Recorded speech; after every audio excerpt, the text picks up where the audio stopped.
Welcome to the Catherine Vandome and Me podcast.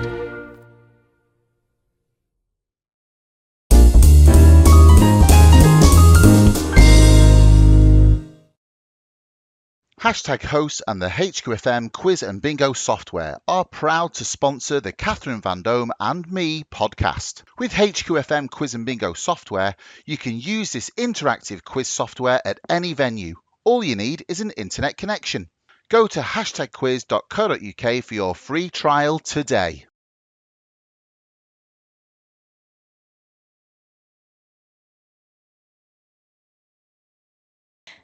Hello and welcome to Catherine Vandome and Me. I'm Catherine Vandome and I'm a stand-up comedian in recovery from very severe ME. I'm also a published author and my autobiography is out now and it's called The Truth About Me by Catherine Vandome, and it's all about entertainment and health, just like today's podcast, of which it gives me the greatest of pleasure to introduce a naturopathic nutritional therapist at Healthful You, and her name is Sally Ashworth. Hello, good morning, Sally. How are you? I'm good, thank you, and well done. That's quite a mouthful. A tongue twister. As we both know, it took me a few attempts. Well done. So it's a great joy to have you on today, Sally, and looking very glamorous there. And as you said, you're in your office. Is that correct? It is, yes. Yeah. My home office. It's a what? Sorry. It's my home office when I'm working online.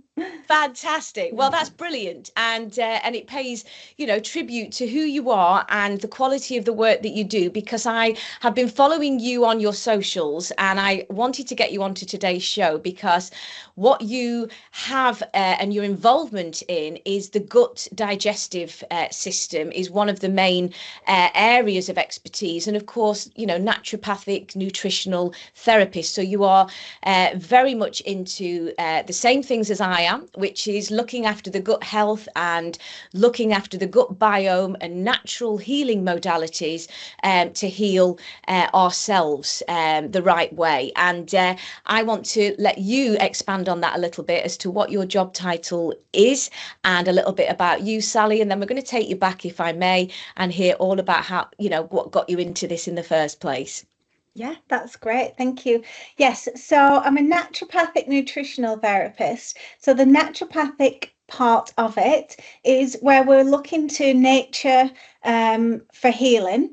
And then the nutrition part is looking at food as a medicine, not instead of a medicine, because medicine has its place, but also just, looking at foods and how they affect the body, rather than thinking of it like some nutrition might think of it as calories in, calories out. We're not looking at that aspect. We're looking at the food quality and the nutrients and how that affects your body. So that's the naturopathic nutrition part, and then I specialize in gut and digestive health.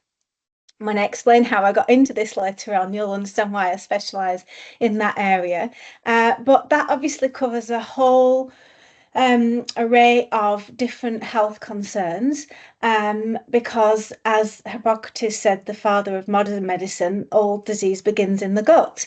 So we're always looking at gut health in any health concern. So I work with people one-to-one, and usually these my clients have come to me because they may have been through the system, been to the doctors, had the scans and the tests. There's nothing sinister there, or maybe there is something there that they want to work on, and then they've just been told it's something that you might have to live with, a digestive complaint or skin issues or all sorts of different things. So they might say, there's nothing we can do, you're just going to have to live with it. And then that's when they would come to me and I look at what they're eating, what's going on in their lifestyle, a lot of work on helping them with stress. I refer them to people as well when I feel that they need, other modalities, therapy or acupuncture or other things, because it all works together as part of like the holistic picture, really. Food and lifestyle can take you so far, you know, and then therapy can take you so far, and all the different holistic practices. I also offer functional testing, which will look at the markers a little bit more in depth than what you would get at your doctor's, and that could be stool tests as well, like your gut microbiome test, things like that, and blood tests. But I always work on a food first approach first, because it's a thing that we do all the time. So if you're not getting the basics right with your food, then you could be spending hundreds of pounds on supplements, and it's just not going to be worth it. Supplements are really supplemental to a good diet, really. So that's how I work. I think I've explained that now. You've explained that beautifully, Sally. Let me thank you. just say, honestly, we've had a lot of guests on this channel, and I think you've just explained that very succinctly. So no, that's beautiful, because that works in tandem with everything that I believe and feel myself personally as well, and in my health and recovery journey, which has been 11 years from bedbound, ME and fibro. So it's a quintessential way of being and living, and it's something you have to do. There's no getting around that. You have to eat. So, and it's often overlooked, as you've just said, I feel, and certainly considered, well, it's nothing to do with your food. You've obviously got a rash on your leg. And actually, as I know from, you know, the toxins and neurotoxicity and the body's toxins and all the things I've learned from Dr. Raymond Perrin, who's a neuroscientist and osteopath, bit by bit, I've learned that actually it's the toxins, you know, and those toxins are in all these different products. They're everywhere. There's over 100,000 in the world, and my book sort of highlights all of those scientific basis to what you're saying, but it also, at the end, I give about 10 healing modalities at the end of my book, incorporating everything that you've just said. So if you are at your wit's end and you don't know why, you're fatigued, or, you know, any other symptomology, then Sally Ashworth is going to be one of your go-to people, because, as you can see, very friendly as well. And what I love about you is you've got a lovely, kind, empathetic nature, and I think that's what people need, Sally, when they come for this sort of support. So just tell me a little bit about that side, because, you know, there's an embodiment, isn't there, between therapy and the diet and gut health, and how do you help your clients in that way, Sally? Yeah, so obviously it has to be a safe space. It's very personal when we're working one-to-one. And when you're, like, you'll know when you are suffering with a health concern that you perhaps feel like you can't get to the bottom of, it's quite frightening as well, isn't it? Because you think, oh gosh, you know, I don't want to live the rest of my life in pain or discomfort, or maybe it's something physical and it's something you're very conscious of. So it is very personal, and I think that's why people might come to me if they like that a nurturing side, where they might go to another practitioner if they like sort of a more, it depends on the person, doesn't it, really? You know, some people are very results driven and maybe like someone a bit more forceful. I'm sort of, I try and meet people where they're at. So it's no good putting them on some really strict protocol if they're just not ready for it. So I'm much more intuitive like that. And obviously the way I work as well, it's very bio-individual. So every protocol is different anyway.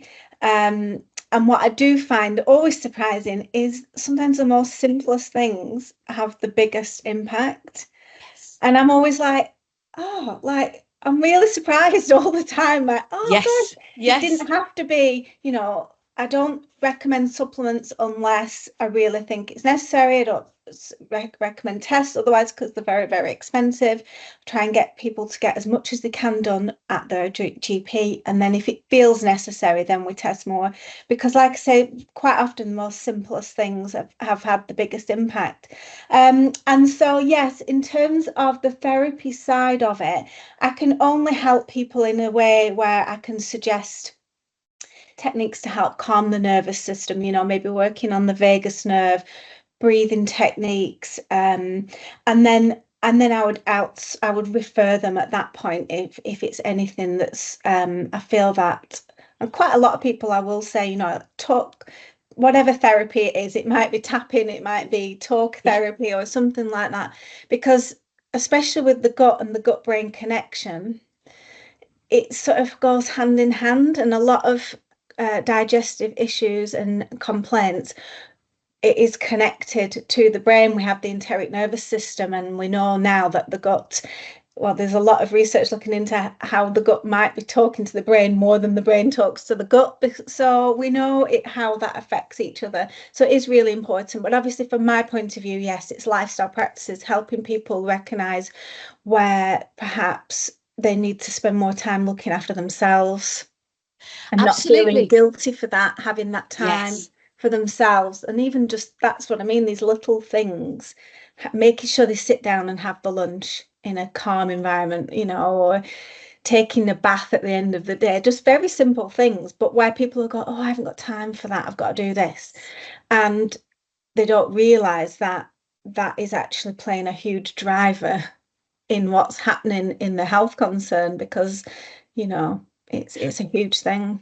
I totally agree with you. And we've got so conditioned, Sally, haven't we, to go to your doctor, and a lot of my friends are doctors, they're struggling because they don't know the psychological traumas or the diet. Certainly, I was never asked, what is your diet? Because I was a health guru. I was in the gym every day. I looked slim. So there was no sort of markers there. And yet I have, lots of friends who are, most people actually, are bigger built than me, but much, much healthier. Because their systems were able to cope, let's say, with all the deluge of toxins that we are subjected to, and those are only increasing as our environment increases in those as well. And I've said this on other podcasts, that they used to, and I say it in my book as well, my nana used to say, back in the day it was just called food, whereas today we call it organic food. So what do you think about that, Sally? Yeah, 100%. And like yourself, when I got ill, before I got into this, I was the slimmest I'd ever been, and I looked physically very well, but I was the illest I'd ever been.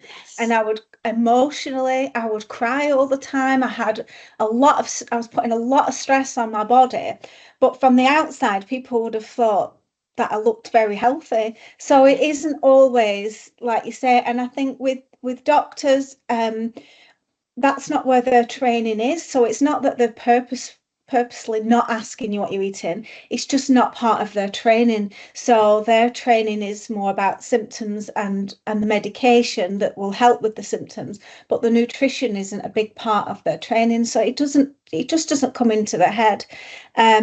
So yeah, and then like you say, if it's the one thing you're doing all the time, what you're eating, then it is going to play a huge part. And I really hope in the future we can work together like they do in Chinese medicine. They both have their place. Doctors and consultants are so knowledgeable in what they do. It'd be great if we could work together like that more, because we both totally so agree. bring so much to the table, don't we? And they haven't got the time, like you said. If you go to the GP now, they haven't got the time to say, well, what's going on at home? Is there something that is there something that's bothering you? They haven't got the time as well, and that isn't their fault. It's just the way it is at the moment. And a time for change. I think this year is a huge global time for positive change, where people are taking back control of their own health, and they're working out what makes you happy, what makes you feel good. When you eat, as you and I know, and you're going to go into what diet modalities you use, but you and I have both been inspired by Dr. Sarah Myhill, who's also been on the channel, and she's incredible as well, and a medical doctor of over 20 years, turned naturopath as well. So there's got to be something in that, but most importantly is the plants.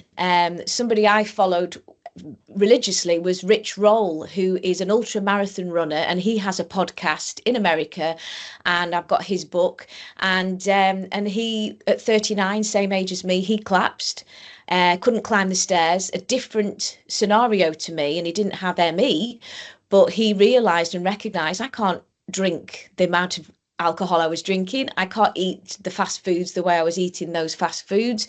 And he recognized, as I have and you have, the connection between what you put in your mouth and the results of what your gut biome are. And it's not just what you eat, of course. You know, it's been broken down in hair dye, for example. Ammonia has been found in the gut. So this is really, really important. And in my case, heavy metals I was poisoned with carbon monoxide. So it's another new discovery that, you know, there's lots and lots of metals, which are very hard for the body to excrete. And heavy metals are in so many products that perhaps we're not even aware of. And possibly even in our food as well. So we have to look at all of those toxicities, if you like, that create this imbalance, as you quite rightly said, in the gut. And rather than going straight for the tests, which, you know, they are high profit, aren't they, is what you're saying? Yeah, a lot of it, they don't, not necessarily for the practitioner, but there's a lot that's made on them, but the labs just seem to charge that much, and they can be hundreds and hundreds of pounds. And if it's someone like yourself who's got ME and maybe can't be working, you haven't got the money to go and spend thousands of pounds on tests as well, you know, or even on, like Sarah Myhill talks a lot about, doesn't she, about even just food costs a lot of money, and if you're not able to work, or you're wanting things that are quick because you haven't got the energy to be cooking, that's it, lots of meals and things. So the tests they're a snapshot in time, and they are very interesting, and but they're not always necessary if you haven't got the money to be spending hundreds and hundreds of pounds on them, you know. Taking control of your own health. And there's a misconception, I feel, and the lovely Ellie, that is a good friend of both of ours, who's been on the channel, Ultimate Health Ellie, what I loved was her analogy of food price being that it's actually cheaper to get a healthy few potatoes and goods that are good for you than it is to go to any fast food joint. For me anyway, I was in like a hyper state, and I would say a lot of that was fueled by sugar.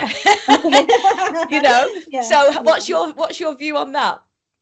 Well, in terms of the food, you're right, and I think what has been lost is, one, people are working, especially if we go back to it was the mum at home and the dad at work, and the mum raising the kids, and she was at home and she could spend time in the kitchen prepping. And now obviously women go out to work, so they work full time, come home, kids have got clubs, so it is a time thing as well. And so making things from scratch might seem overwhelming, because you're like, I haven't got the time where I can just ping this in the microwave and feed the kids and things. So time is a thing. But yeah, and I think we've also lost that, where we might have lived with our grandparents in the past, and they would have taught you how to cook. They don't teach cooking in school anymore unless you pick it as an option. My kids' school, they don't really do cooking. So they're not, and even if they do, it's not the basics of cooking. So I think that has been lost, knowing how to make a nutritious meal from scratch, the time. And I know people,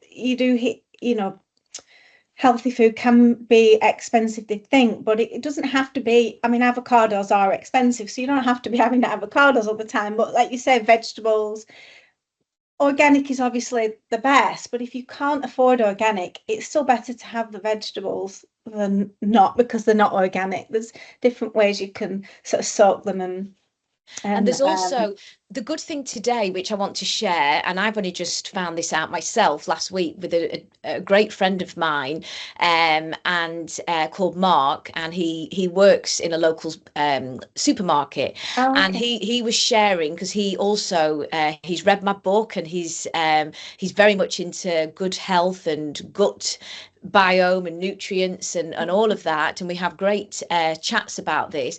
Now he has recommended a place, I think it's down south, and it can send you for £18 a box of organic vegetables and fruits and things that you can choose. So how's about that as your boxed up choice for the week, and we're talking, you know, a week's food for two, for £18. I personally don't think that's a lot of money. And one thing I do want to share is the difference between the organic, and you know this, the difference between the organic food and the standard food is enormous. So even if you can put a little bit of organic food, so for that £18, even if you get that week 3 organic potatoes into your gut, you are getting the food products that our grandparents and great grandparents were eating just naturally, without all the pesticides and all the things that Dr. Sarah Myhill includes in her book,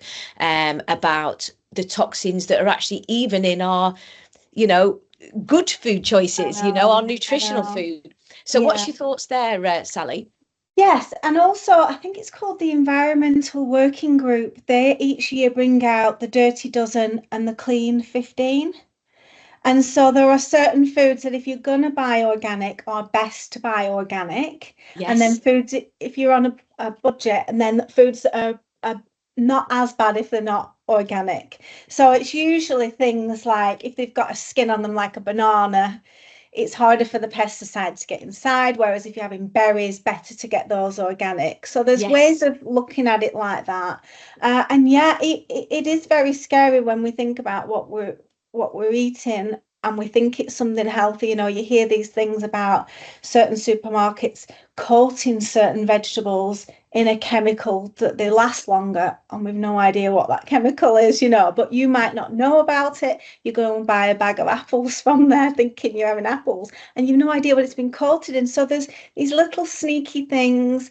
You know, I used to recommend a certain nut butter for a long time, and then now I've noticed, oh, it used to just be nuts. Now they've added some oil in it. And so you're always, and I thought, and it was only just by chance that I thought, I'm just trying to write up about it, which no, and I thought, oh goodness, they've started adding sunflower oil to it. So now there still is another one, I think it's Meridian, which doesn't, it is just nuts. But I was recommending another one for a while. And so there's just these little things, they sneak them in, and it's okay every now and then. But if that was something you're having all the time, unbeknownst to you, you don't know what they're adding into it. So and you don't know. I mean, our gut is very sensitive. It's one of the most sensitive parts of the body. So when we say we've got tummy ache, listen to your gut. I say in my book, listen to your gut. It's trying to communicate. I consider the gut the first brain. So that's interesting. That's my analogy of it, because that's been my personal journey. And you know, my next book is a diet book, and then there's going to be a lot of offsets from there. I have a huge plan of future sort of support books, because I've even started home growing vegetables last year, Sally, something that I highly recommend. Even if you're in a flat, get yourself a little bit of a window box and start growing a bit of cress just to start with, or you know, anything just to get you going and get some green fingers, because we need to bring that back. I've got at the moment in this home, I've got a black currant bush. Now, you can't get black currants, you can't get them anywhere, and I feel very privileged. That's so amazing. You know, there's an apple tree and a pear tree and all these different wonderful things. And I also do composting, which again I started a couple of years ago. My compost bin is full to the brim, because everything I eat is healthy. So it literally, the avocado wrapping, the banana skin, the end of the apple core, the vegetables, everything goes straight into that bin. The egg cartons, of course, they can be recycled. Now, if we can get those types of things back, I've also got water butts to collect water. I highly recommend these things, because when you are watering the garden, obviously, and I feed the birds, of course, and love all of this. And so when you're putting water out for the birds, they don't want to be having this toxic water. And I joke in my book, I said to my dad, do you know there's antidepressants in our water? And my dad said, well, no wonder I'm so happy. Well, that's one thing, isn't it? But I know it's interesting, because my dog won't drink tap water. But she waits. I have a bowl with water in, and occasionally she'll drink it in the house, but she always waits till I take her out every day. She'll drink out of the stream, she drinks out of puddles, but she will not, it's very, unless because we feed her raw dog food, but if she had some scraps sometimes, and if it's been a bit salty, then she'll drink the bowl of water. But that bowl sits there most of the time. Just keep you to. She won't touch the tap water. So there's something in our dog and animals that instinctively know. Yes. And I Yeah. don't have a water. I have a water filter at home. Eventually, I'd love to get the whole system in my house, the whole water system filter, but I don't at the moment. I Oh, recommend okay. the Berkey water filter Yeah. because it's not too expensive. Berkey, it's in the book. I know you've just purchased the book, so all these things are Yeah. at the back of the book, which is all the things I learned that nobody taught me. I had to literally just unpack and talk to as many people as I possibly could and learn so many things. And my best friend from childhood, Louisa Cornell, very kindly lives locally, and she just said, get yourself a Berkey, Berkey water Okay. filter.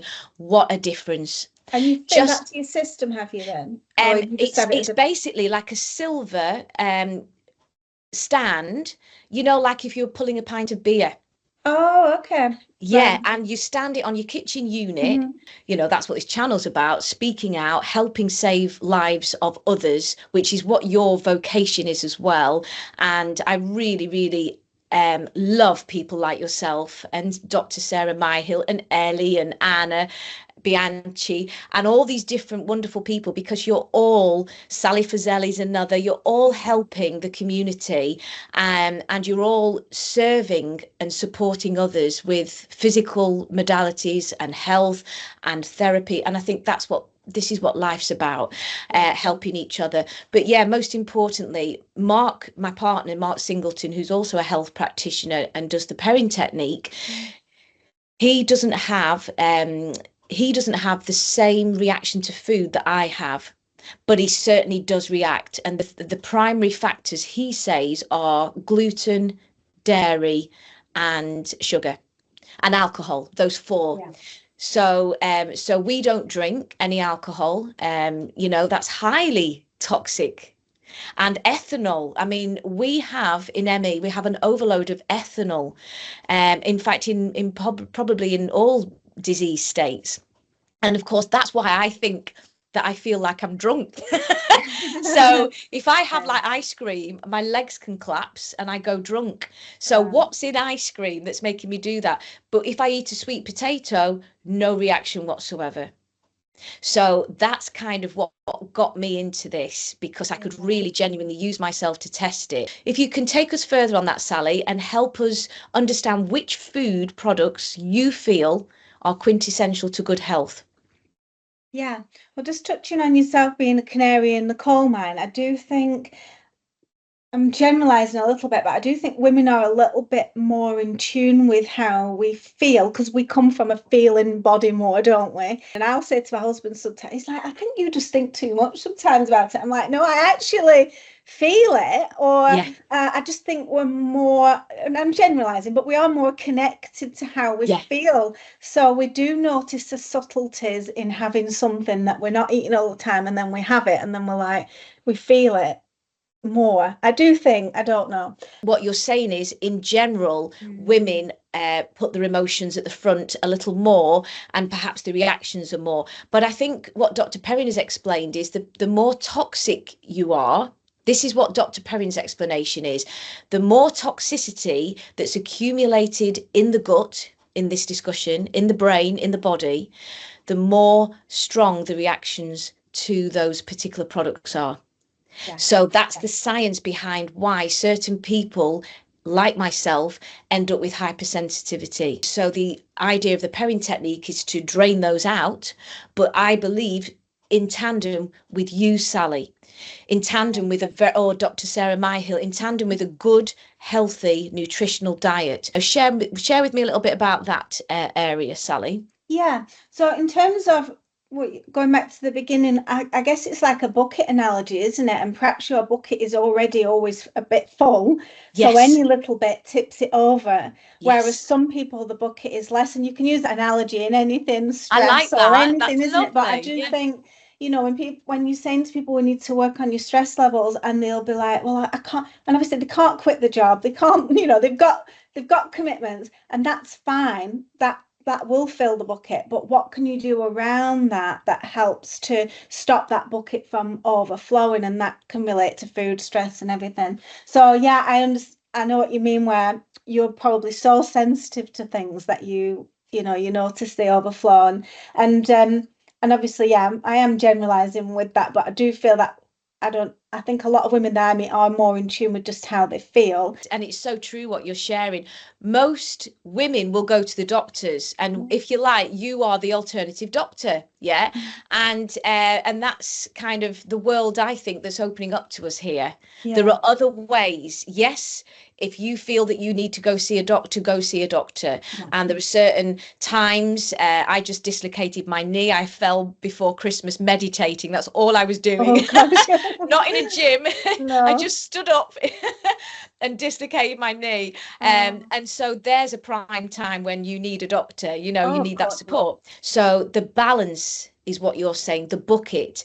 If your bucket is starting to wibble wobble and the water's about to overflow, and quite literally, as you described in the tears, then it's time to empty the bucket and start again, or at least tip half out. And you take me further on that bucket analogy, because I love that.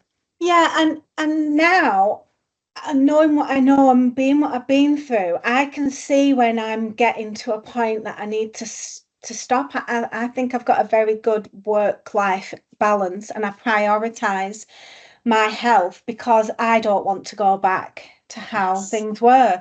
So I don't see self-care as selfish. I see it as, actually, I'm a much nicer person to be around when I've taken some time for myself.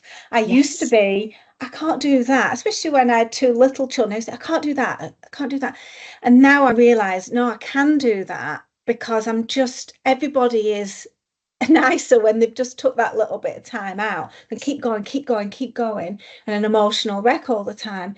So I think that balance is so important, and perhaps even thinking what you value most in life, because there's no point having a job that makes you an absolute fortune and then you're so ill.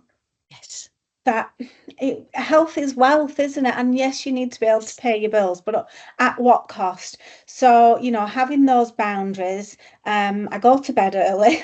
I'm in bed by 8:30. I might not go to sleep till 9, but I prioritize the sleep. I prioritize moving my body once a day. I prioritize my food.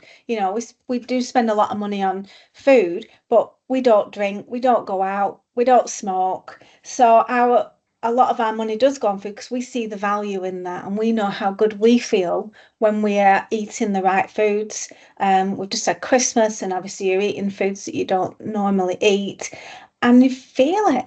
And I got ill. I got a bug that was going around, and I come out in spots, and I thought, well, that's why I don't eat like that all the time. And I don't think I went that crazy, to be honest, but just my energy was lower, my mood was lower. So we know, don't we, that when you know what it's like to feel good, it's not worth the thing that makes you feel bad. And occasionally 100%. You do it and you remind yourself, that's why I don't do that all the time. Sometimes you do it.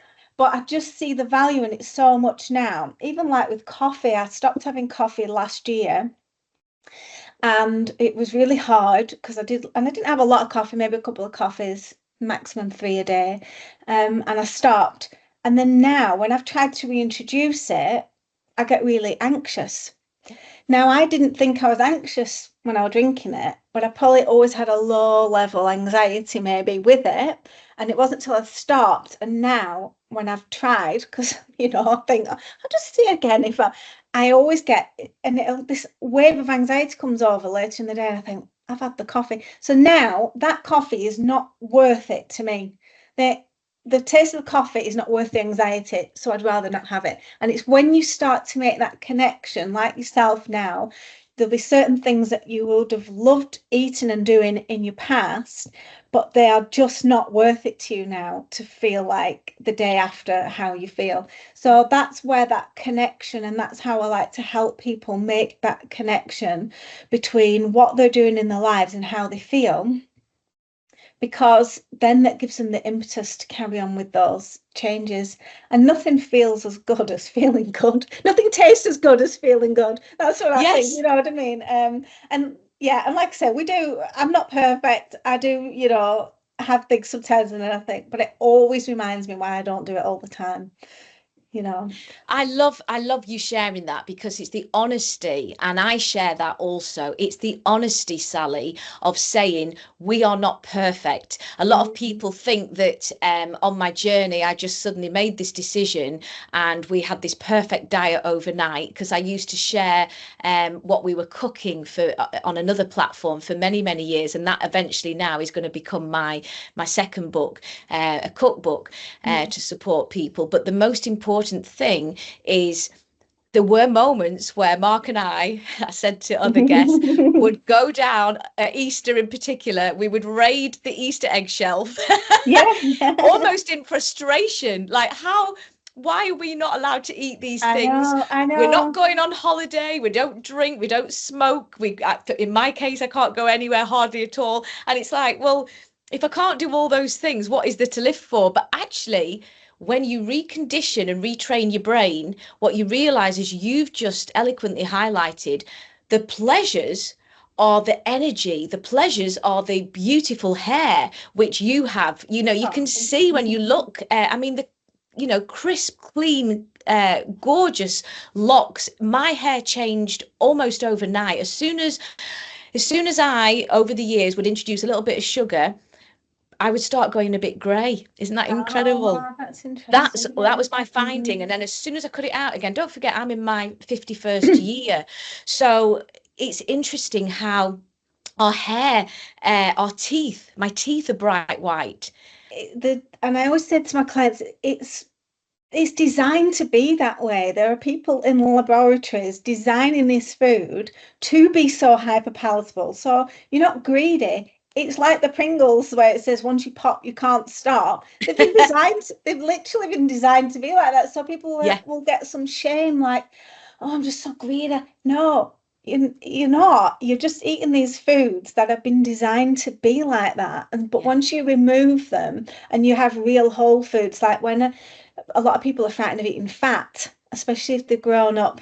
I was born in the 80s, so it was the whole low fat, sugar free era. And I always think I'm probably half plastic from that growing up. God knows what was in. yeah. Well, actually, I don't know. It's probably worse now, but I think it's like those foods are so highly palatable that we just ate them all the time. But now, and sorry, it was the low fat, wasn't it? So the fat, and a lot of people will get frightened of that. And I'll say, physically, you couldn't binge on boiled eggs and avocado because your body recognizes it as a food.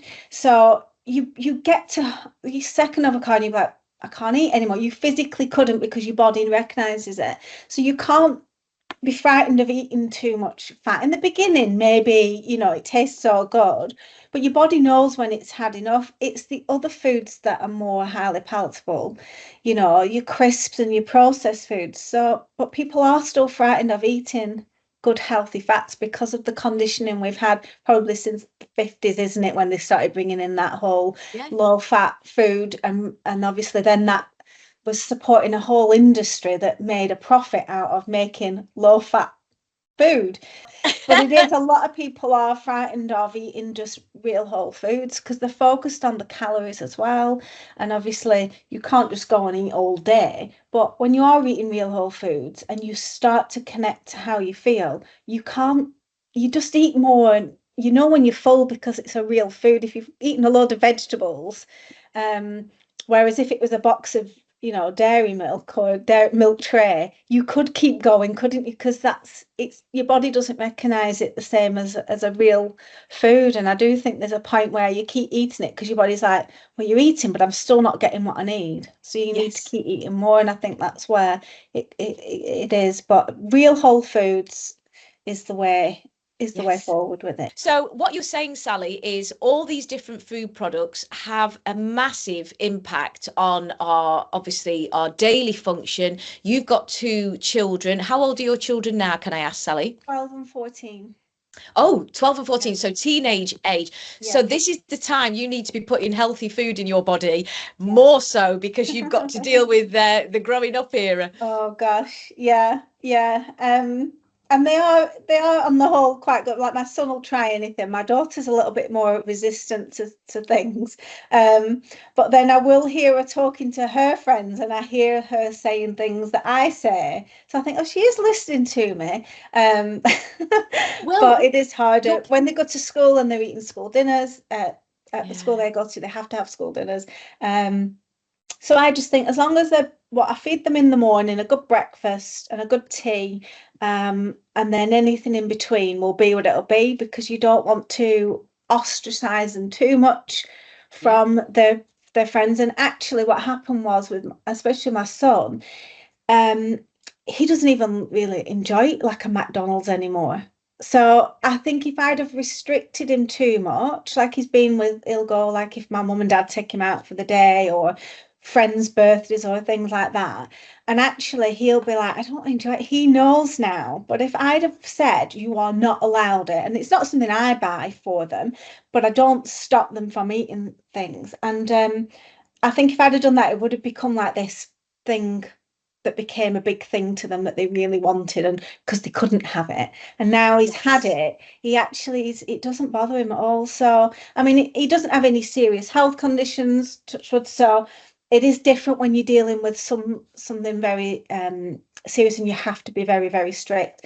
But yeah, it is a tricky one with teenagers, because they're going to have foods that sometimes I'm like, la, la, la, la, I'm not even I just want them to be like he's noticed the connection now. If he's eaten that, he doesn't feel good afterwards, so he doesn't bother about it. So yeah, it's everybody's different, aren't they? And I just think I don't want to restrict them to the point that they feel like they've missed out, and then they get to 18 and gone mental on I was on just going to everything, you say, know. I've So seen that happen where yeah, restrictions in diet have occurred for different reasons, and then the child grows up, and then they themselves, as you say, it's like a candy store, a bit like what I just described Mark and I did every now and yeah, again. It's yeah, like, there's yeah, our restriction, right? yeah. I'm going to go and eat everything on the shelf because I'm so frustrated. So what you are imparting, which is magical, and I think this transcends all mothers. So any mothers out there Mhm. who want to get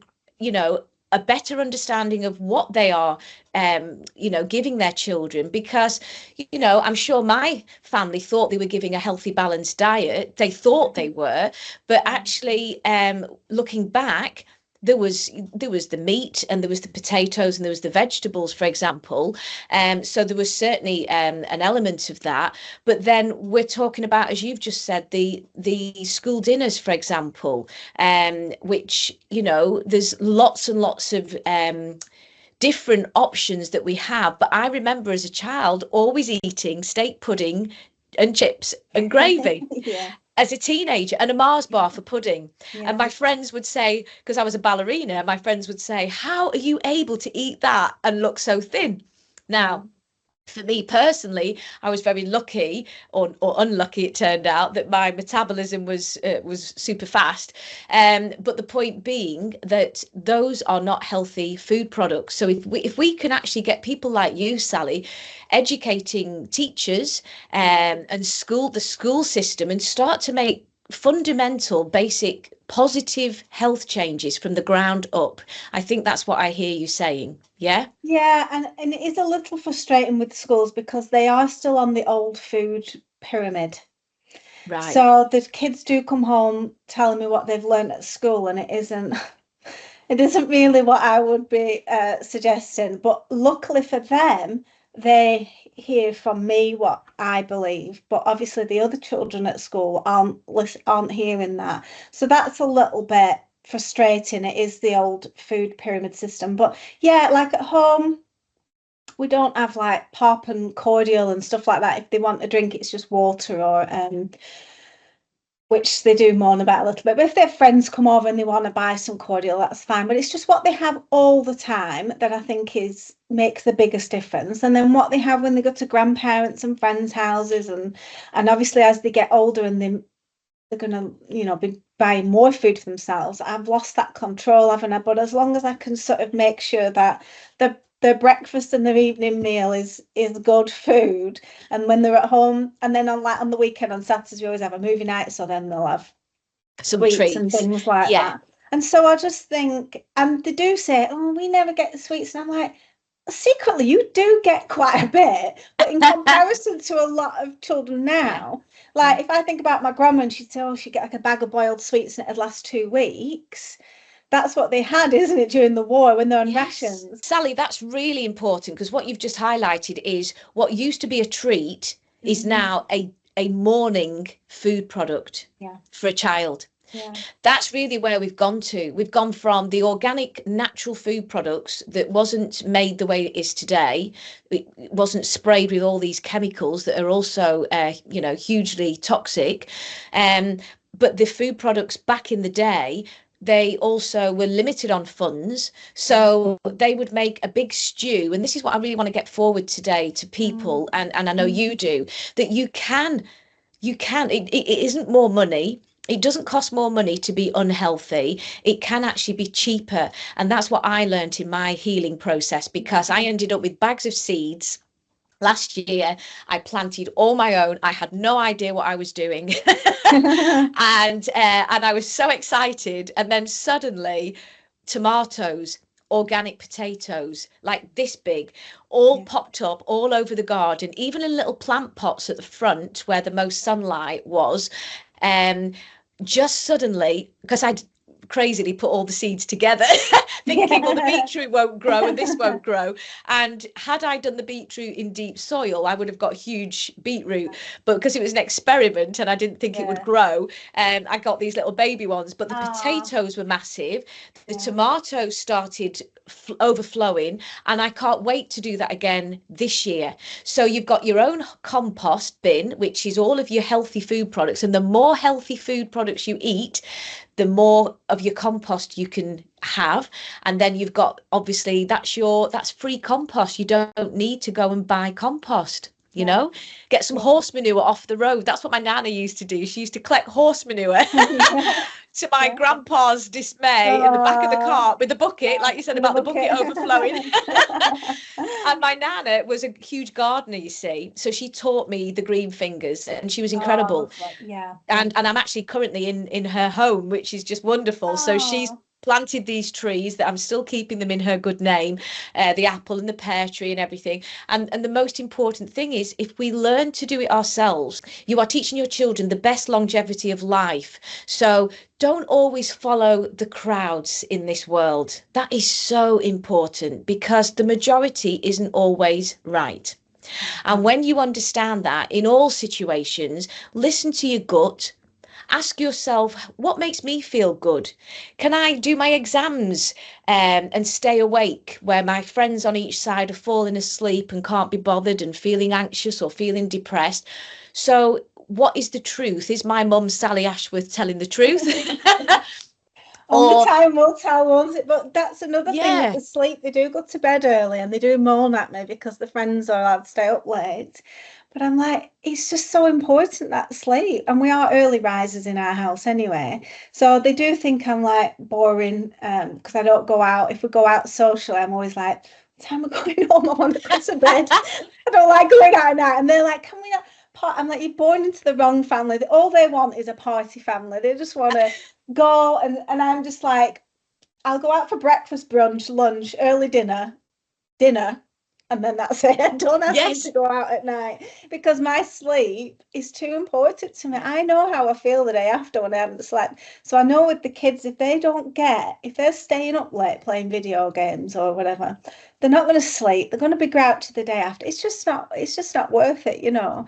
But it is a battle, and it will get harder as they get older. I know that, because even now, and I'm switching my light off at 9. I can hear Thomas isn't asleep yet. So I'm even now going to bed earlier than the children. But they know when they've got sleepovers and they don't sleep, and the day after they feel rubbish, they know that they don't feel good when they don't sleep.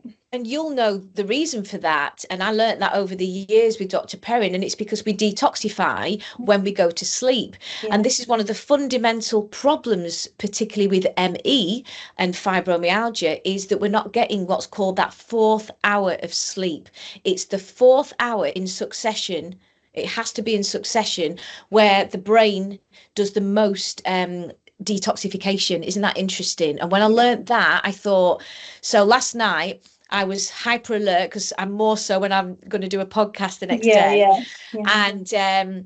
And like I was in the past, and I thought, so I would wake up at 5 and then it would be 6:30 when I next looked at the clock. So if your brain, and we all have that, all of us, if your brain is doing that and you're not getting that 4th hour in succession, well, then you are not detoxifying. You're not emptying the bin of toxins. And if we are in an ever evolving, more toxic world, with higher frequencies, radiation, sprays on our foods of all kinds, even the healthy choices, then if we are being exposed to more and more toxins globally, then how are we able to detoxify so many? And is it any wonder that we're getting sicker and sicker and sicker as a nation? And at what point are we going to take back control of our own health? And I say that day is today with Sally Ashworth.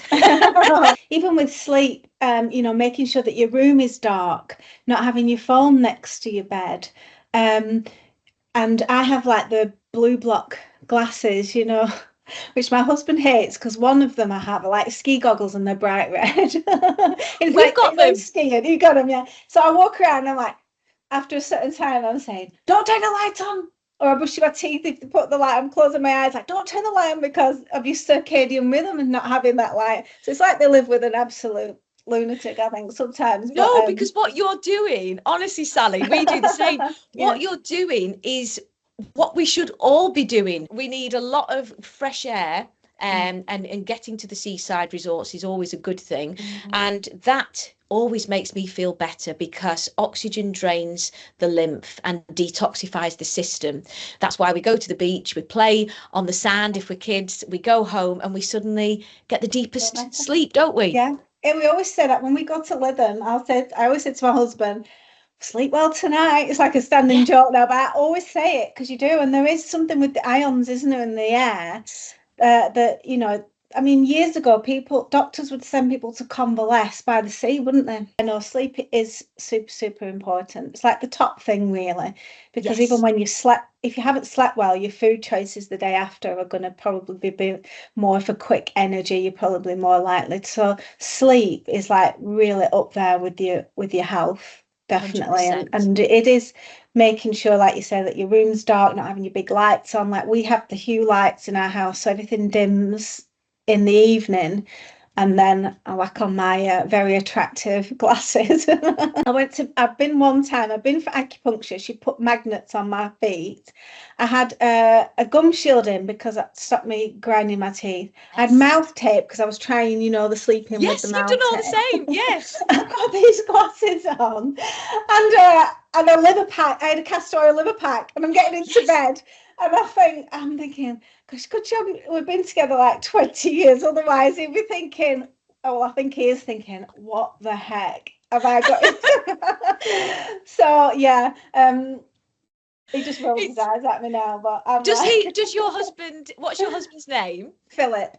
Does Philip do any of these modalities himself? Does he have a healthy diet? Because he does. He's very open to it. He's not as much as me, but he's very open to it, and he has recognized himself how much better he feels when he eats well.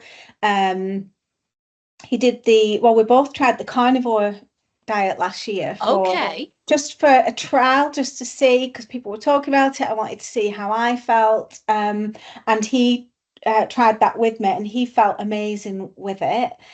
He does eat probably more towards that still now. I missed the variety of food, but as an elimination diet and to try it, I just wanted to see. I like to be my own guinea pig and things. So yeah, he's very open to it. He does exercise, goes out with the dog, and so he's very open to it, but not as extreme as me, I suppose, in some things. More like when I start talking about the energetics of things, he sort of glazes over a little bit, But yeah, no, so I am lucky, because I do have friends who have got into the same profession as me, and their family members aren't on board, and that makes it so much harder. If Philip was drinking and smoking and doing other things, it would be harder really. So we are lucky that we both have the same view on things as well. So what's your advice there for somebody that eats out a lot, Sally? Yeah, so if your job's quite sociable and you have to go out for, some people are in jobs where they have to go out for lunches and dinners and things like that, don't they? I, I suppose, and if you haven't got a choice of where you're going to eat as well, that's difficult. Yeah. I always ask for what I want as well. So I might think, well, I like that, but I'll ask for it without the sauce, or I'll ask for it to come with vegetables instead of chips, and it makes my children cringe so much because I've been to one restaurant once and they were like, you're basically just rewriting the menu, but I just asked, they can only say no. So I'll know if I just keep it simple, I'll stick with things like, I might get a nice steak somewhere, and then if it comes with chips, I say, could I have vegetables instead of chips? Or, and just ask, they can only say no. That's the way I tend to be. If you can pick it yourself, there's some great restaurants now, aren't there? And keep it as simple as possible. Yeah, it is tricky. I'm lucky I don't have to do that for my job, so I can make those choices. But I do know a lot of people who are in jobs where maybe lunch gets brought in for them as part of the job, and it's the social thing.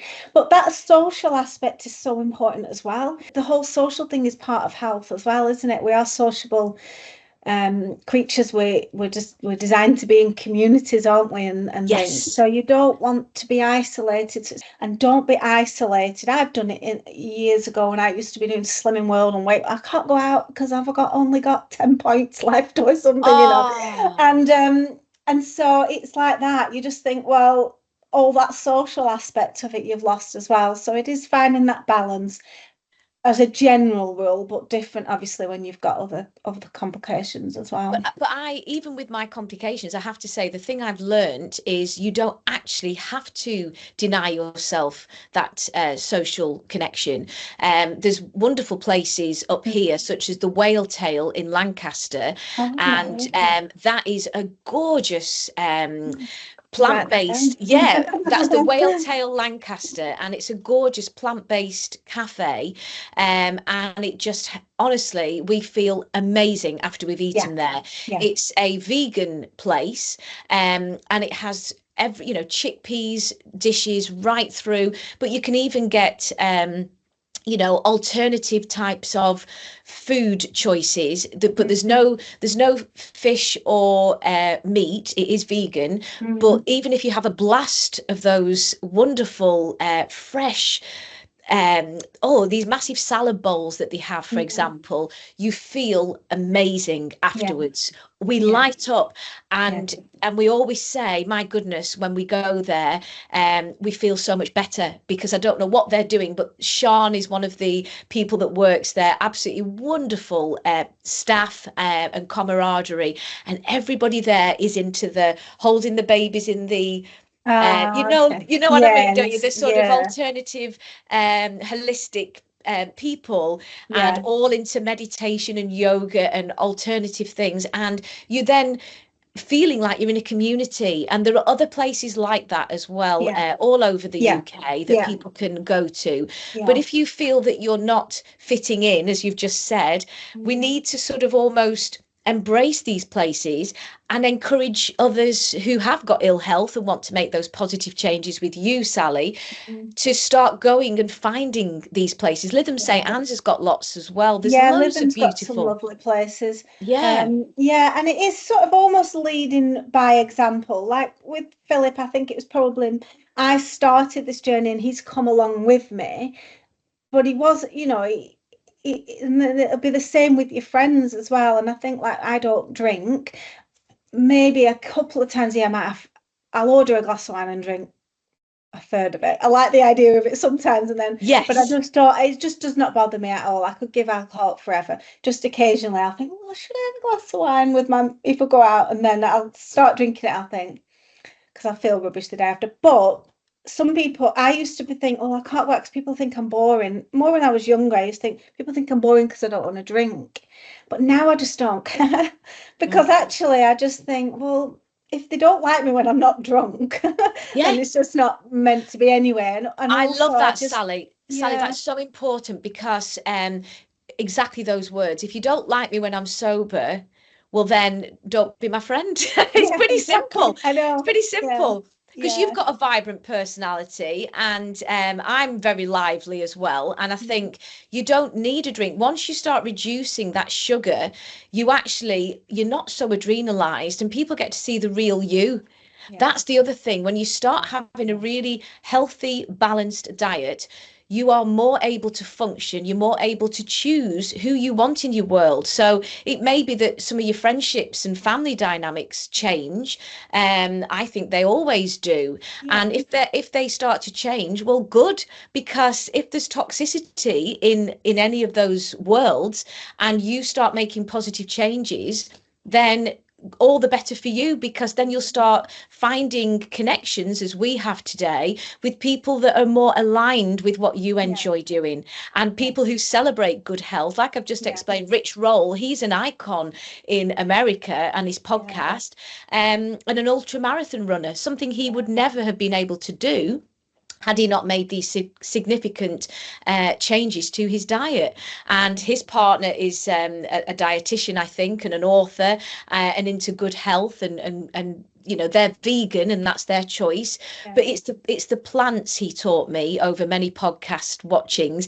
The plants are your healers. So your plants are your medicine. So as many plants as you can possibly eat. People often think it's the fruit, but if you've got an acidic gut, you are unfortunately feeding that acid. That was my case. And actually, it's the actual plant. So sweet potatoes, beetroot's great for gallbladder function, all those things, and all these foods. Eventually, a sweet potato tastes sweet, but it doesn't if you've just eaten sugar. Yeah, like a pear. I remember when I first gave up having refined sugar, and quite a few years ago now, and then I remember eating a pear, and the pear was really sweet. Yes. And I don't think that the pear would have been, and I'm not quite as strict again with that now. I do have it occasionally, sugar, but it's not part of my regular what I eat regular every day. But when I first stopped, and I knew that it was something I had to do, everything else tasted so much sweeter. Berries tasted sweeter. I mean, going back to the vegetables, I think ideally we would eat seasonally and locally, because again, if you go back to the wild, we would have eaten what was available, and those foods, if there's local and seasonal, would provide the nutrients that you need for that particular time of year. And then you're getting that nice variety again. And things like Riverford, they do the boxes, don't they, where you can have them delivered. That was it, Riverford. That's seasonal. I get that sometimes. Abel and Cole, they do seasonal ones. So I'm not saying I eat seasonally all the time, but I like to try, and when I get my food shop from Ocado, I'll go into the thing and it'll say in season, and then I'll like refine it organic, and then I'll see what's in season, and I'll pick some bits, and I will have other things that aren't in season, but just trying to get that variety there. And going back to sweets and things, in the wild, we would have only had berries a few times a year. And then berries were tiny, tiny little things. They weren't even what we've got now. Like a raspberry is quite big, strawberries are huge sometimes now, aren't they? But if you try and grow strawberries, they're tiny. So we would have only really had a small amount of that occasionally. And now, like you're going back to the sugar, just this sugar in everything, we're just not designed to have that much of it. And in particular, it's in alcohol. The important thing to share today is it's in drink products. So the most, cordials, as you said, the most important thing is recognizing that the sugar is often in the potatoes, the carbohydrate, mixed in perhaps to sweeten it in a restaurant. So it's the hidden sugars that people are not fully privy to, or in the packet of the sauce that's poured on. There's a lot of research now into oral health, and that connection between the oral health and like our hearts and things as well. So there's so much research in that. And I think at one time we've got into the habit of putting things in like each organ as a separate thing, and we've lost the fact that everything is so interconnected. Even when we talk about the gut microbiome, we have a microbiome on every part of our mucosal layer. So it's so interconnected. What we want to hear today, Sally, is what got you into this wonderful position of the naturopathic nutritional therapist. I knew I'd say it correctly later on. Just rolled off the tongue there. And that's because I'm balanced and in harmony. Took me 6 times this morning. So basically, as your particular and I love the fact that you're a therapist, because that makes it a more gentle modality, that people feel they're going to be in a warm environment talking to you. And I have to say, on reflection of today, it is lovely speaking with you, and I think anybody would be encouraged to come and share with you, because you are an empath. It oozes through the camera, and you do care about others. So I would highly recommend anybody comes to see you, Sally, and I've been following you on socials as well. If you can share with us what happened to you for you to, you know, come into this industry in the last few years that you've been running this business. Yeah. So quite a few years ago now, I started with it was funny because I was, like I mentioned at the beginning, I'd really got into like looking after my body. I was regularly exercising, strength training, low calorie diet. And so I would say that probably my whole life, I've always probably thought that I wanted to lose weight, which is hilarious now when I look back at the pictures, because I'm like, I can't believe I thought I was overweight. But in your head, especially growing up, I was born in the 80s, so the 90s was the heroin chic era. You know, it was all Kate Moss everywhere. But most, you know, women who aren't like that, it was quite something really, I suppose, in my teenage years. And so I'd always done like Weight Watchers and Slim Fast and all sorts of things, trying to look like Kate Moss or something like that. Anyway, so I'd done that in the past, which I know was all like the low fat and sugar free and calories in and calories out type stuff. Anyway, I had the kids. I started to get into strength training, really enjoyed that, but I was having like very, very low calories as well. I'm monitoring that very strictly, watching that, what I was exercising and things. And like I say, I looked great, but I had no energy at all, and I would cry a lot. I look back now and I used to just everything got very overwhelming very easily for me. Anyway, so I thought I was the healthiest I'd ever been because that's what I was doing. And then I came down with a virus. Now I sometimes wonder if it was adrenal fatigue and not a virus, but maybe it was both, I don't know. And this virus floored me for a good month. I couldn't get up. Like a flu It's symptom. like a flu, but literally, if I got up and did anything, I had to go and lie back down again. So it was like just complete exhaustion. And I went to the doctors 3 times and said, I just don't feel right. And they said, it's just a bug, it's just a virus, you know. The things going around, it'll just be that. But I knew intuitively there was something not right. And towards the end of that month, my blood felt like it was vibrating. I felt like I was vibrating on the inside. And I thought, this just isn't right. So I went to the doctors. I said, could I have a blood test? I'm wondering if it's low iron, this one thing. Is it low iron? Because I'd had low iron when I was pregnant and it felt similar. And she was like, oh, well, I'll do a blood test, but I don't see the point. So I was thinking, well, fine. So I went out to book the blood test and they said, oh, we'll see you next week. And I thought, I can't wait another week. And that's how bad I felt. I felt awful. So I knew a lady who was a private GP. So fortunately, I could afford to see someone. So someone who couldn't, I don't know what would have happened there. But we paid for this lady. She came to my house, took my bloods, sent them away, and she got them back like the day after or something. She rang me up. She said that your sodium levels are so low. If you was elderly, you'd be in hospital. But what I want you to do, and she explained to me, I want you to have all this sodium, you know. And what I'd been doing is, because I wanted to get rid of the virus, what I thought was a virus, I've been drinking a lot of water. I was probably drinking about 3 litres of water a day. Thinking in my head at the time, I'll flush it out. Because that's what I was thinking. And I'd obviously wiped out all my electrolytes. And that must have been what the vibrating thing was in my body. So that was what started the cascade then. It seemed to be Were you that. tremoring, Sally? Were you tremoring, you I mean? weren't tremoring because this private GP sent me to go and see a specialist. I think he was an endocrinologist, and he got me to put my hands out, and I don't think my hands were trembling. And she wanted me to get a brain scan. She thought she was really worried. Anyway, he said, no, I think you'll be fine. But it seemed to have a knock-on effect then for a good 6 months. I'd think, oh, I'll walk the kids to school, and then I'd walk back, and then I'd lie down again.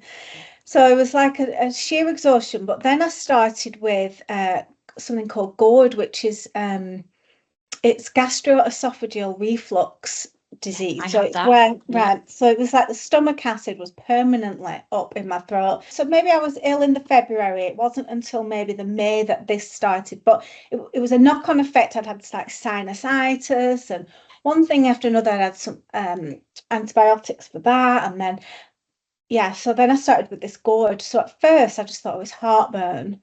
Yeah. So I was trying all sorts of different things and it wouldn't go away. And we went away in the summer and I remember it was so painful because it never went away, this burning sensation. I'd just cry with the pain because I couldn't eat anything because everything I ate seemed to make it worse. So when I came back, I went to see the doctors in the summer and they said, we'll do a test. I think they did a test and it was H. pylori. So I had very, very strong antibiotics for that. So I had those, but it didn't go away. And they put me on lanzaprazole, which is a proton pump inhibitor, which a lot of people are on.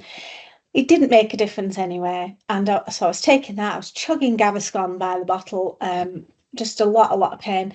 And so then they sent me for an endoscopy. So I had that. And they had a look down and there was nothing sinister there. So that was a relief because you do start to worry. Yeah. There's something wrong here. So that's when they said, there's nothing sinister there. You know, take this lansoprazole forever and just live with it, basically, was what I got. And that's where I thought, I'm not going to live with this. I've never been one to take medication unnecessarily. Even growing up, if I had a headache something, my mum would be like, have some water. Before, we weren't like a family of like taking medication unnecessarily. Even now, my mum and dad don't take anything unless they necessarily need to. So I've sort of grown up with that idea anyway. So in my head, I was thinking, and obviously it has its place. Definitely medicine has its place, but unnecessarily, I didn't want to have to take it if I didn't have to. Because if you look at the side effects of the proton pump inhibitors, and they're not designed to take for a long period of time either, actually, but people do take them for a long period of time. So I thought, right, I'm going to try and work it out for myself. So I started to try and think, well, is it something I'm eating that's doing it? And that's when it started to become, one minute I think, oh yeah, I've got it, and then it'd come back and I think, oh no, I haven't got it. Yes. And what year was this, Sally? I think it was 2018. This Right. It was before. It was obviously before COVID.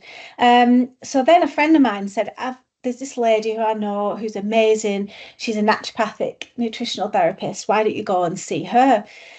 So I contacted her and I went to work and I worked with her for a year and she completely changed my life. So what we discovered was there was SIBO, which is small intestinal bacterial overgrowth. Again, that's the migrating modes complex. Yes. Everything was coming up rather than going down. Yes. So stress was a huge part of that. And yeah, so we did some like antimicrobials with that, like the oregano and things like that. And we worked very closely together. But a huge part of it was working on my nervous system, which at the time I couldn't understand why she kept going on about that, because I kept thinking, I've come about my heartburn. Why are you telling me to have an Epsom salt bath? Why are you telling me to like mindfully eat and things? I didn't get it at the time. So that's what I have to remember a lot of the time. I know this now, so I assume everyone else knows. But yeah, so we worked on the nervous system, and I would say after 6 months, I definitely felt better, but we worked together probably about a period of a year. And after that, I mean, I never get heartburn, touch wood, unless occasionally if I had something that everyone would get heartburn from, you know. Yeah. But I don't get heartburn at all. I can eat most foods. So I was so amazed. I thought, why does everybody not know that they can do? All I'd done is, yes, I'd done some tests and I had taken some supplements and I'd changed my food and my lifestyle. And I thought everybody needs to know that there is always something that you can do. even if I was lucky, I got rid of it. Some people can't get rid of the symptom, but they can always still feel, there's always something they can do to feel better. So I thought I have to learn this, and I have to help people who also feel like I felt, were just totally helpless and frightened, really, because I just didn't want to live in pain, you know. So I enrolled at the College of Naturopathic Medicine in Manchester. Interestingly, I'd been looking at different courses for a while. I met a lady who did nutrition. I was like, where did you learn? And she told me this college. So I rang up and they said, we start next week. And if you don't come next week, you have to wait another year, because it was an in-person class. So I was thinking, oh gosh, it's like now or never, you know. So I did. I just signed up and went, and that was a 3-year course studying in Manchester. And I met some incredible people on that course. They were all women, bar one man, actually. A lot had been in the nursing profession, felt that they couldn't give the care that they'd wanted to do as they'd gone into nursing, unfortunately, because you know they're under a lot of stress and pressure there, and then they've gone down this route. So I made some incredible friends, such a life-changing experience. And in the beginning, I hadn't really thought about doing it as a job. I kind of just wanted to know so I could help people, and then as it happened, then now I do it as a job to help people. But that's the primary thing. Even if I won the lottery, I would still do it, because helping people is part of who I am, really. I am very empathetic and nurturing. So I do find that it's just something I want to do instinctively anyway. But thankfully you got to a point, didn't you, in your health where you realised this is not conducive with long-term good health and being able to raise my family and be the best wife I can be. And so what we consider to be quirky and silly, I pray that one day becomes completely normal. Oh, yeah. And even just, I find just giving people that time, like my initial consultation is up to 2 hours. So even just being heard and listened to, and someone, you know, like when I take the protocol, when I take the health concern, health questionnaire, go right back to birth, looking for any root causes. And just people being able to talk about how they feel and their life, even that in itself, I feel like being heard, rather than people just thinking, oh, especially, you know, if you've been ill for a while and maybe even your partner's sick of hearing you talk about it. Do you know what I mean? Maybe like everyone's like, oh my goodness. And then you have someone who'll just sit and listen and be, and so even that is very healing in itself, just feeling like, oh, thank you for sharing your journey. What would you advise to anybody now coming to you who is a bit nervous and thinking, well, I'm not sure if this is for me? What's your advice to them, Sally? Well, a couple of things really. I would say a lot of people get frightened that they think it's going to be a huge overhaul of their life, and sometimes they don't think they're ready for that. And quite often it isn't. You know, it's just making small, consistent changes, me looking from the outside in, you know, because they think, well, I'm eating healthily, but what is that healthy for them? Same with the exercise. They're like, oh, I watch these people and they get up at 6 a.m. and they do this workout and they're healthy and I'm doing it and I feel awful, but I better keep doing it because it's what's to me healthy. But what is, so it's, what I help people see is what works for them. You know, some people, yes, it's like fasting. That's a big thing at the moment. Now, some people do really well on fasting. Other people, if they have, like I have, thyroid issues, you can't, it's not going to help you with fasting. So it's finding what works individually for you. That's what I think. And if you come to me and work with me, I'm going to help support you to know to make these changes so that then you can help yourself. So it's not like you're going to, even if there's an initial expense, it's not forever, because there comes a point where you understand your own body and then you go off and live your life, you know. So it's not, it's investing in yourself for that point to learn. I'm helping you connect between your body. And I think I mentioned to you before, but I do have a journal which I created, which is on Amazon, and that is all about just trying to help people make that connection between what And they've just done hold that up a during bit the day. higher for Sorry, us. And what's it called, the it's journal? called the Essential Food, Mood and Symptoms Journal, a Healthful You companion. And the reason why I created it is because I would ask clients to keep a journal, but if they're not used to journaling, they might have just needed those prompts.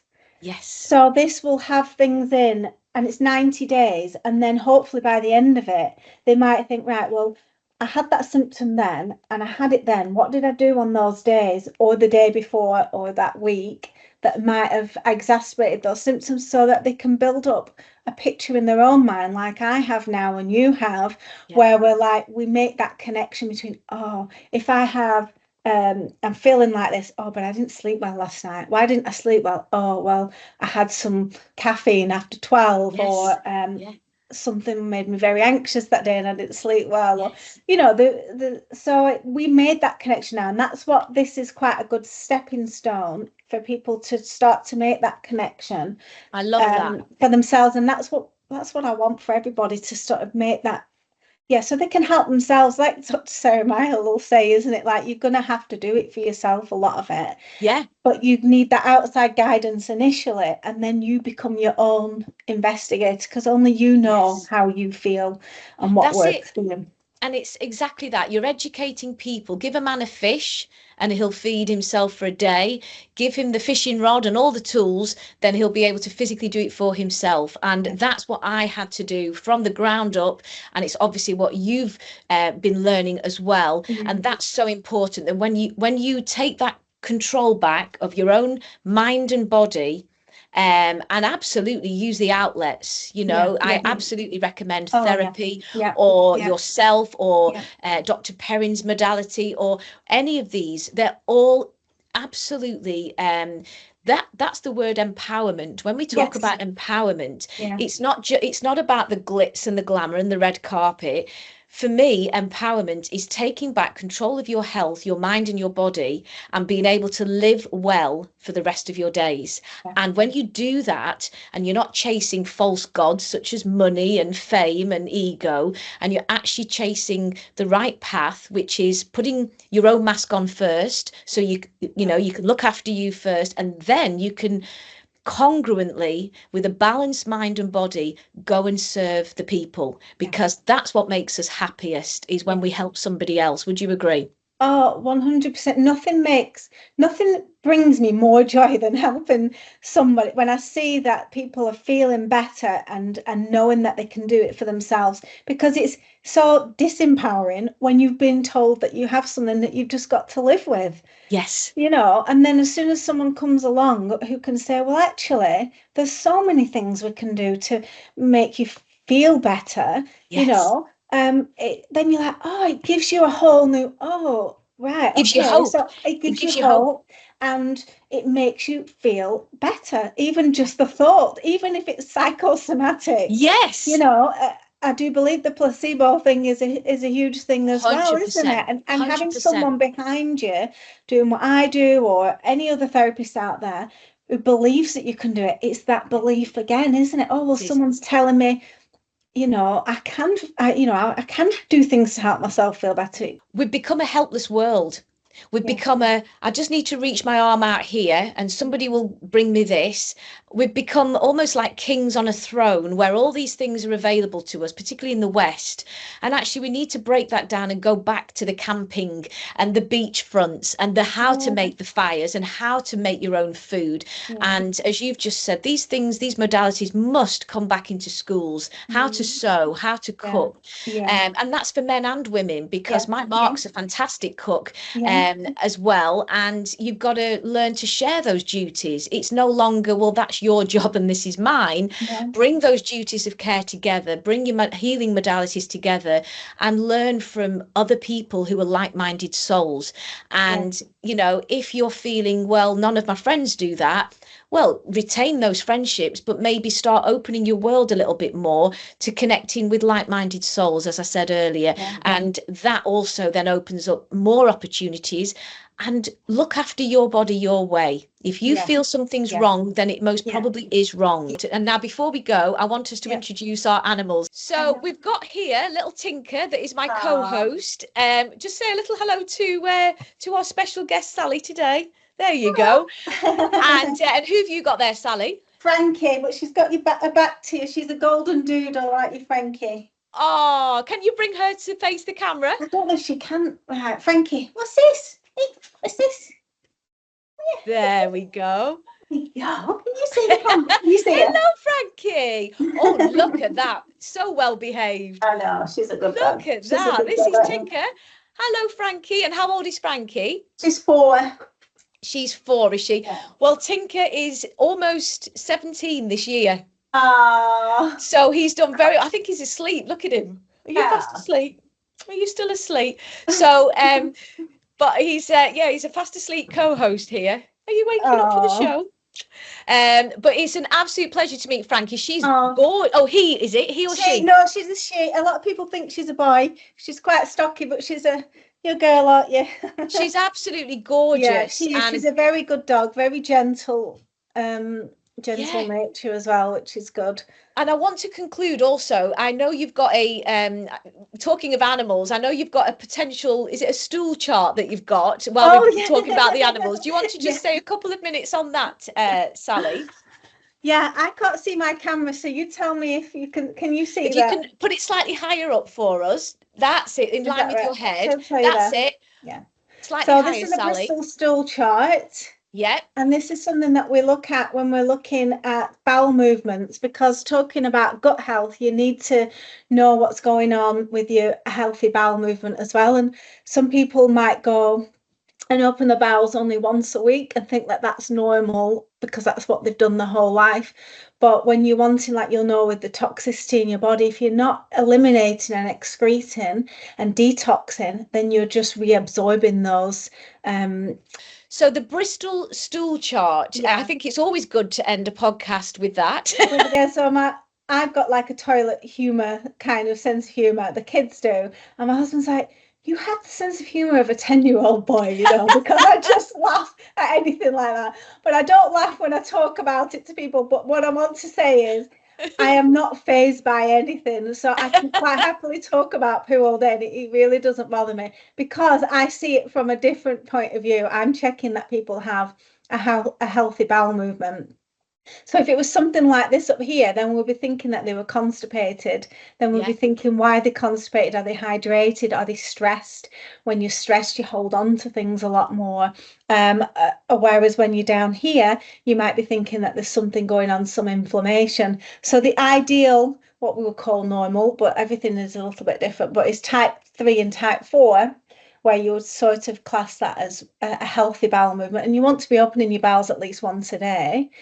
And it should be easily passed, and you know, and make sure that you're fully emptied as well. So it might feel like it might feel uncomfortable sometimes. People don't maybe even think about looking in the toilet when they've been to the toilet, but it actually can tell you a lot about what's going on in your body. Are you eating enough fibre? Are you staying hydrated? It's the same with all aspects of your body. Your period, the blood in your period can tell you a lot about what's going on in your body, and we don't think about that anymore, you know. So all these things that are happening actually are telling us what's going on in our bodies. Symptoms to me are just signs from the body to say that there's something not right, and that's where when we go a pill for an ill, it's like, it reminds me of those things like the fairground where you bop them and they keep popping up. You know, that's all you're doing, because you take a pill for the ill, trying to just suppress it, but it's your body's still like, but hello, it's still not right. So it pops up as something else and pops up. So until you get to the root cause and start looking at what's really going on, it just keeps popping up. So just making sure you're having a good, healthy bowel movement, is really, really important, and people don't even think about that, you know. And I'll say, how often do you go to the toilet? And they'll say, oh, quite regular. I say, how regular? I'm like, every third day. And I'll be like, well, no, because you've got to, if you're not excreting that, you've got to start asking why. A lot of it is, not hydration, or like I say, with stress, people and other health conditions can make you constipated as well. But if you're not excreting that, and then your body's it's just staying in your body, and it's just you're reabsorbing all those toxins that your body's or the trying to opposite, it's coming out as too water. quick. Yeah. And we are then falsely told, well, it's the vegetables that's causing that. Yeah. So don't eat vegetables, when Mm. what you need to do, that is a sign of a very poor diet. Either end, would you agree? Yeah, and also it could be food intolerances, it could be, Yeah. an infection, inflammation, Yes. So obviously if you have massive changes in your bowel movement, then it's always worth going to the doctor just to check that everything's okay. But Yeah. that's again where you've got to notice these things, isn't it? And Yeah. be aware what's going on. So yeah, it doesn't bother me at all talking about it. I So don't Sally really Ashworth, notice. Sally, you are the Gillian McKeith of I know, today. yeah. I know. Whatever you do, whatever we talk about, don't fall over now like she did just before the bush tucker challenge. Oh gosh, I know. But she was so ahead of her time when you think back. She was. As in, like, because she was on the TV and everyone thought, everybody joked about it, but Yeah. actually, in a serious way, she was very right, about what she was talking about. But she was just Yeah. probably 20 years too Ahead. early. Now people would just like think it was amazing, but at the time it was more of a spectacle than actually really taking her seriously. But she knew what she was talking about. She did. And you Yeah. are obviously now, wearing those gloves. And what's just Proudly. and that's fantastic. So people don't need to feel embarrassed. No, not at all. You No. are, you've got your qualifications in Manchester in natural, naturopathic nutrition. Yeah. And obviously the fact that therapy is in your title shows that you are a therapist as well, which is also very good. And what I want to say is, when we are looking at our health, what I found was I changed my little Tinker's diet for the better, which is why at nearly 17, even though he's fast asleep this morning, he's doing extremely well. So have a look, talking about the Bristol stool chart, have a look at your animals as well, because if they've got either end of the scale, then there's obviously something awry there as well. And for me, putting vegetables, broccoli, peas, carrots are his treats. He's never had any sugar since he was age 6, and I say that's why he's nearly 17. So if anybody wants any animal health proof, I think Tinker's it, even though he's fast asleep today, bless the baby I never had. But yeah, I think gut health in our animals, obviously our children, our partner, have a chat, have these open discussions, because get through those boundaries and fears, because those fears are what are keeping us stuck. Yes, exactly. And just talking about things, people don't always know until they talk to someone what is normal and what isn't normal. With our dog, she's always been on raw dog food, but then if we've gone away and we can't, because it's frozen, when we get like the other stuff, we go away, her bowel movements always change as well. And so I won't go into that one, but but the first sign of it's the first thing we'll notice, because obviously you take them out for a walk, you've got to pick them up. And she just has this Luna and me raw dog food, and that has like bone broth in and vegetables and stuff. And she's got beautiful fur, really beautiful fur. So yeah, it is. And shampoo, I just want to say on that note, since I changed his shampoo from standard dog shampoo, same with my own hair, changed to aloe vera shampoo. Tinker and I have exactly the same shampoo. We don't shower together, but we have the same shampoo, and his coat and the lumps and bumps he used to get from the chemicals are no longer there. So aloe vera is a very good shampoo, not just for ourselves, I think it's Holland and Barrett mine, but also for our animals as well. So have a look at all of those, and brush his teeth every day as well. So all these little things that will help our animals as well as ourselves. Well, Sally, I have to say, unfortunately, we are out of time. Oh, I hope you've enjoyed yourself today. I have really enjoyed it. Thank you very much. Yeah, it's been lovely. And obviously, if anybody's got any questions, then I'm more than happy to answer them as well, if anybody's got any queries or anything. So, and just finally, what's your link, Sally, before we sadly depart? What's your link to help others? So my website is www.healthfulyou.co.uk, and I'm on Instagram, sally.healthful.you.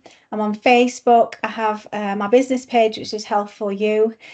And so I just share it throughout there, really. But on my website, there's a way you can book a call. I offer like a free discovery call where you can just ask me, tell me about your health concern, and I can tell you if I can help you and how I can help you.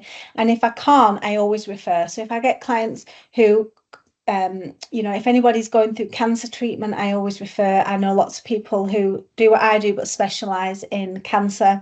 But other than that, then everything else that I do work with. So yeah, if it's something I think you'd be better something else, I'll be honest, but I'll always refer. I won't leave you hanging or anything.